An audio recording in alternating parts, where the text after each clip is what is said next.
Hey everyone, this is JT, Iamthetie, coming back at you with part 11, The Legend of Zelda, A Link to the Past walkthrough for Super Nintendo. Like I was saying before, you need to drain the pool. You can probably get the message from right here. The Elder tells you that the worlds are connected. So obviously if you do something in the light world, that's his hint that something will happen in the dark world that will allow you to progress into this dungeon.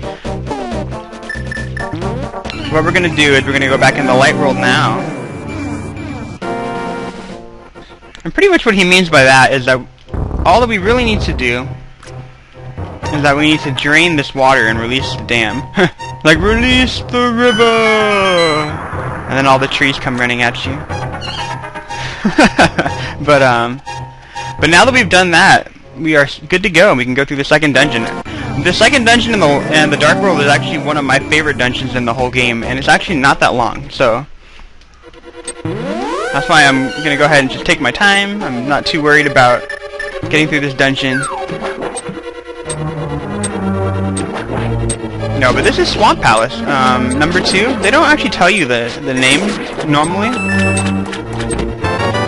But I'm running pretty low on health, but I do have 2 fairies in reserve, which is why I carry them around. Basically what a fairy does is that if you die, it makes it so the fairy comes out of the bottle and then it just heals you.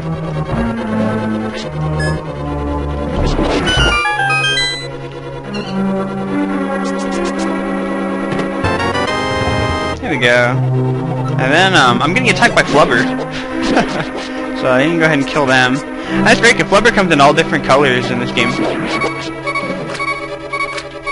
gonna get murdered here. Yeah, I'll probably die. Woo.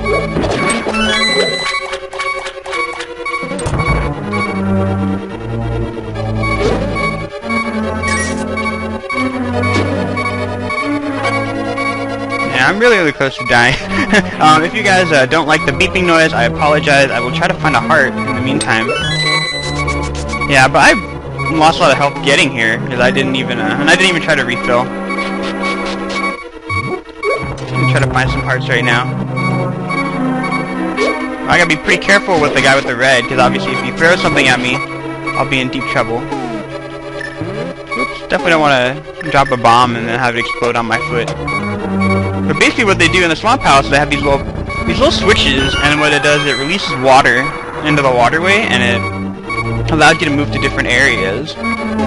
So basically what you're doing is you're just controlling water levels. It's kind of like an easier version of the Water Temple in Ocarina of Time. It's a similar template in that respect.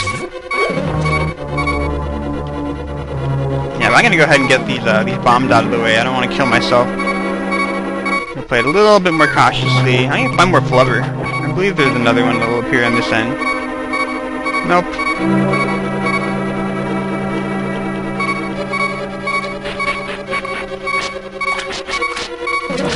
There we go. So basically what's going to happen is that I'm going to look like I'm going to die, but since I do have a fairy in reserve, it'll just bring you back to life. Which is why I carry the fairies with me.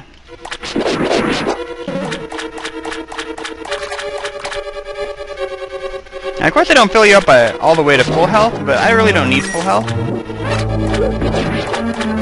But I do want to eventually get my health bar all the way back up.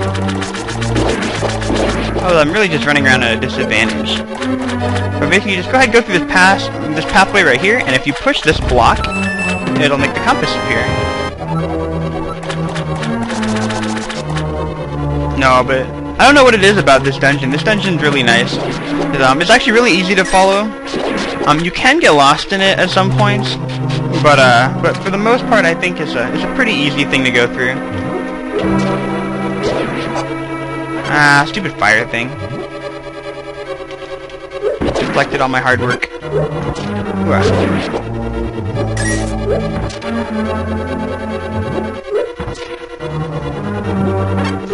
There you go, now my hearts are filling up pretty quickly.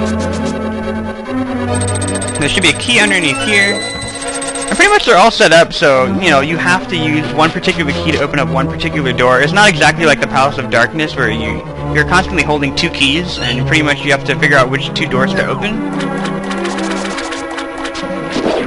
Like, this dungeon's just so much easier. So obviously you'd have to open up this door with the one key that you do have.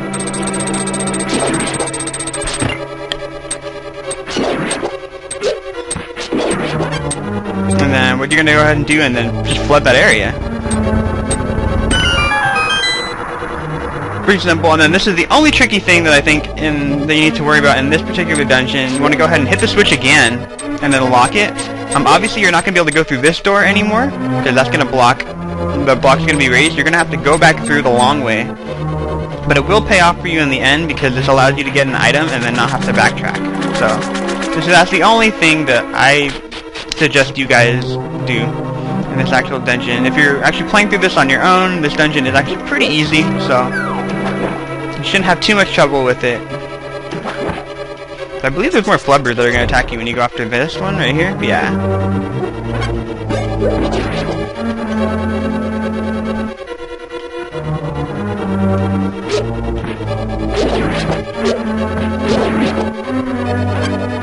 I hate the... Why is it whatever, I'll just drop this way. Blocked my ability to get out.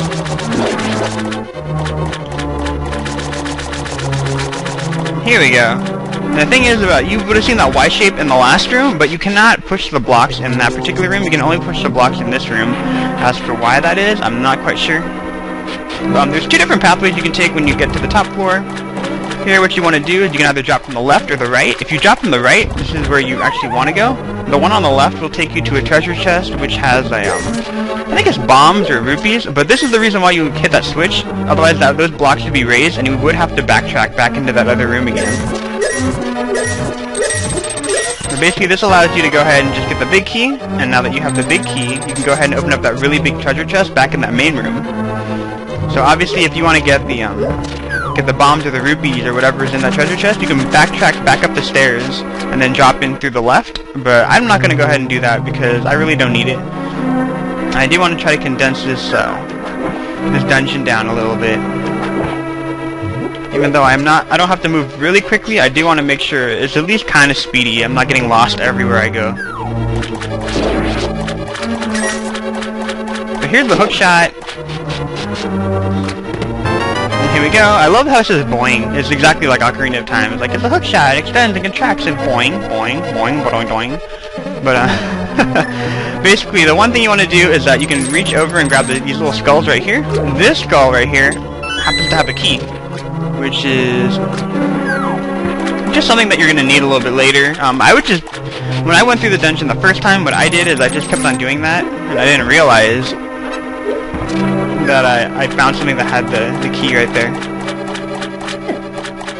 What the hell? I didn't even notice that guy was right there. I need to find a way to get across the way. Just go ahead and do this. There you go, and then this is what the key's for. You go ahead and go through this room. This room might seem a little bit confusing, but obviously you're going to see another switch. And then just like in the Palace of Darkness, you're going to step on the switch, but it closes when you get off of it, so you're going to obviously want to move the statue and then go through here. But what you don't know is that that particular door doesn't go anywhere that you really need to go through. This door happens to also open on the switch, and this is the door that you do want to go through. So we'll go ahead and just go downstairs, and then this will take you, basically if you went through the left door, you're going to end up on that side, but you obviously can't push the switch. You can only push it from this side, so that's the reason why I took that particular door and not the one on the left last time.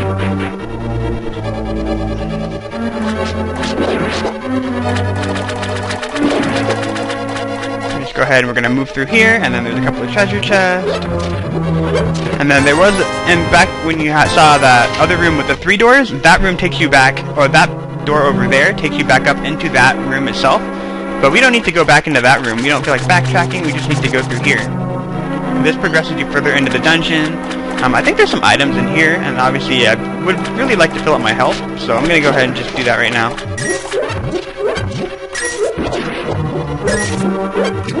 The bad guy coming out of that drain, they never stop, so you don't have to... You definitely shouldn't wait there. But it's the second waterfall that you're going to want to go through. You can probably figure it out because you can see this particular walkway from that room itself. So you can just keep on trying all the different walkways or all the different waterfalls until you find the correct one. But it is the second one on the right. So just go ahead and go through that. And then there's a couple of flubber people in this room too. Go ahead and kill them off. And then you want to make sure you swim over to the right at the very beginning, because it has a key, and then you want to jump in as quickly as possible because those guys swim really, really fast. And I believe there's more items in this room, so go ahead and blow that up. And obviously you can't kill them, which is the reason why we kind of hurried before.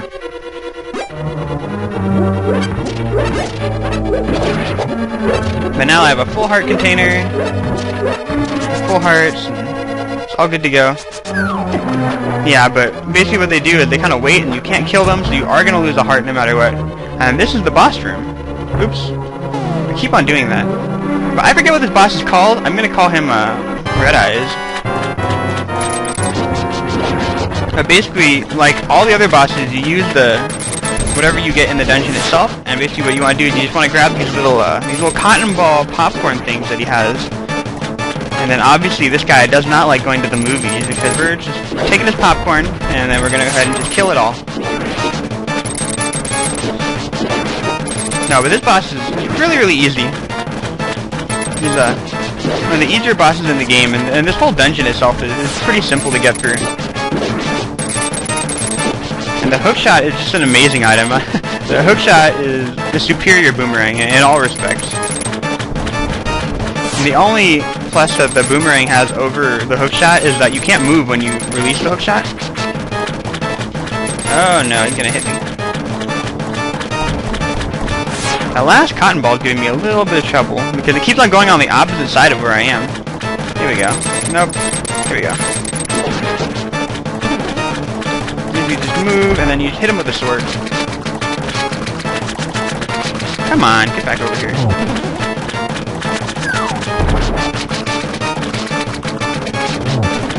But he's gonna try to drop on top of you, so...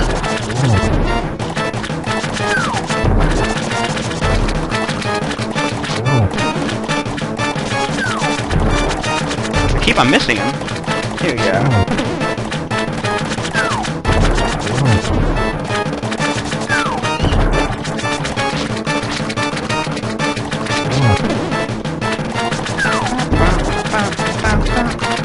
Yeah, but this guy definitely needs to use some Visine or something. Look at his eyeball. It's definitely red, and it explodes on contact when you kill it, so definitely not the particularly normal eyeball. But crystal number 2.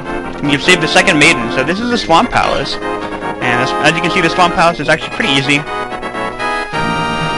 Really easy dungeon, really easy to go through. I enjoy it a lot. Like the patterns are very simple. That maiden looks exactly like the other maiden, so I don't know what's up with that. But yeah, she can escape from the clutches of the evil monsters. Thumbs up for you. The Triforce. She tells you more about the Triforce. It grants the wishes of whoever touches it as long as the person lives.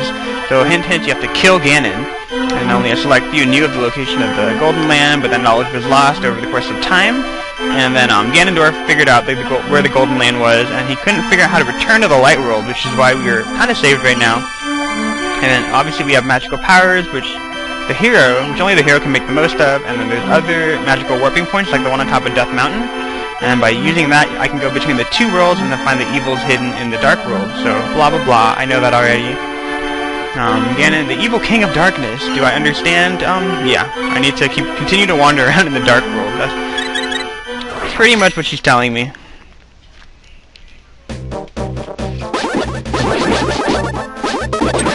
No, but I feel like I got through that thing in about 11 minutes or so. So I'm gonna go ahead and just take you guys to another thing. The next video will be me running some errands before I go to the next dungeon.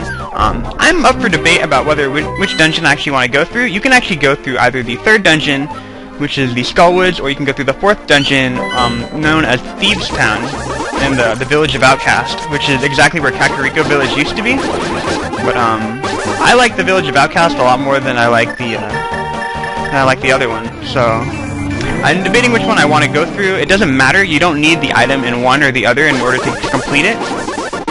But we'll go ahead and stop the video right here, and when I pick up, we'll run a couple of errands, and then we'll head over to the entrance of whatever dungeon I feel like going through. And so, rate, comment, like, and subscribe if you enjoyed this video. And I hope you guys are enjoying the walkthrough. I hope that it's really, really helpful for you guys. And yeah, give a thumbs up if you enjoy the video. Bye.